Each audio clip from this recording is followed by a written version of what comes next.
Welcome to Know and Go series. Today, we're going to dive into the absolutely monumental scale of Michael Jackson's impact, just to definitively prove exactly why he holds the ultimate pop music throne. You know, when we talk about global superstars, the conversation almost always shifts to one particular guy who literally shifted the tectonic plates of global culture. Sure, the music industry has its fair share of legends and trailblazers, but let's be real, there is undeniably only one true king of pop. Plenty of folks have had their moments of absolute brilliance, but very few have achieved the sustained, record-shattering, genre-defying dominance that we're about to unpack in this explainer today. So, we're going to build this airtight case in 4 parts. First up, breaking chart records. Then, unprecedented award dominance. Third, redefining live spectacle. And finally, an eternal legacy. Let's get right into it. Section 1. Breaking chart records. It is just wild to think about how incredibly young he was when he first hit it big. I mean, before his 12th birthday, he made history when the Jackson 5 became the very first group to ever top the Hot 100 with their first 4 hits. Think about that for a second. At an age when most kids are just trying to figure out middle school, he's out there singing lead on I Want You Back, ABC, The Love You Save, and I'll Be There. He was literally setting chart records right out of the gate. Now, what's absolutely staggering here is the number 37. That is how many weeks his landmark album Thriller spent at the #1 spot on the charts. He was only 24 years old when it dropped, and it commanded that top position for nearly 3/4 of a year.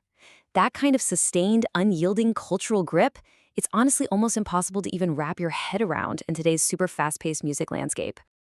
And with a jaw-dropping 29 million copies sold in the US alone, it became the first album ever to generate 7 top 10 hits. That right there cemented his chart dominance. He didn't just release an album, he released an entire era. Every single time a new track dropped, it was a massive global event, basically rewriting the record books with every single spin on the radio. All right, moving on to Section 2, unprecedented award dominance. So picture this. It's the 1984 Grammy ceremony, and he achieves this totally historic, practically unheard of feat of taking home 8 golden gramophones in a single night. Up until that exact moment, no artist had ever walked away with that much hardware in one sweep. Plus, he was nominated for a whopping 12 awards that evening. He completely dominated the entire conversation. And this sweep really proves his genre-defying talent.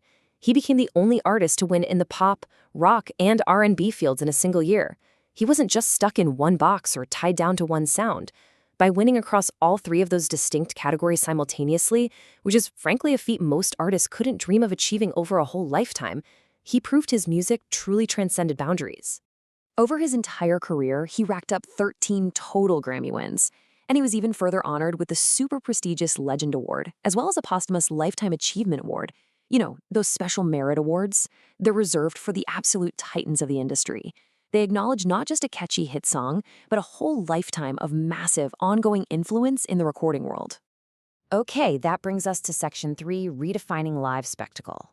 From debuting his signature moonwalk back in 1983 to dropping that epic, near 14-minute Thriller short film, he completely unlocked the unlimited possibilities of music videos. When he busted out the moonwalk during that televised anniversary special, I mean, the whole world collectively gasped. And then, by treating the Thriller music video like a full-blown Hollywood blockbuster, he established a brand new gold standard for visual storytelling in music. No one had ever seen anything like it. Just compare the casual marching band routines of earlier years to his explosive 1993 stage production that seriously revolutionized the Super Bowl halftime show forever. Before '93, halftime shows were basically just a mid-game bathroom break, right? But he turned it into a monumental cultural spectacle. He brought a stadium-shaking solo performance packed with his greatest hits and just this unmatched stage presence. And get this, that groundbreaking halftime performance drew an astonishing 133.4 million viewers. That really just proves the sheer gravitational pull of his live spectacle. In fact, it remains the most watched Super Bowl halftime performance in history. He proved that a single artist could literally hold the attention of the entire planet all at once, which entirely shifted the NFL strategy for live entertainment right up to this very day. Finally, let's look at Section 4, an eternal legacy. Because, a true king doesn't just rule for one season. Their influence echoes through time. He pulled off the nearly impossible feat of scoring a top 10 hit across 5 completely different decades. That ensured literally every generation felt his musical influence. Starting way back at the end of the 1960s and stretching all the way into the 2010s with his posthumous releases, his music just flat out refused to leave the charts. The week after his passing, his digital dominance was unmatched. He absolutely crushed old records by selling 2.6 million digital tracks in just 7 days. It was this incredibly profound global moment.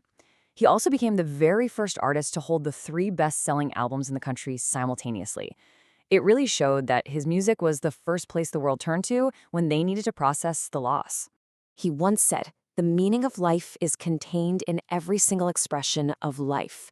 And that profound quote just perfectly captures the philosophical depth and the intense artistic drive that made him dedicate every single ounce of his being to his craft. He wasn't just making music to get famous. He was pouring his entire essence, his joy, and his pain into every single vocal take and every perfectly choreographed step. So looking at the sheer magnitude of his commercial, cultural, and visual impact, you really have to ask yourself, is there a single musical boundary he didn't completely shatter? I mean, he dismantled genre walls. He completely reinvented the visual medium.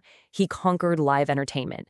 And he set sales records that honestly may never be broken. He didn't just participate in pop history. He built the very blueprint that the entire industry relies upon to this day.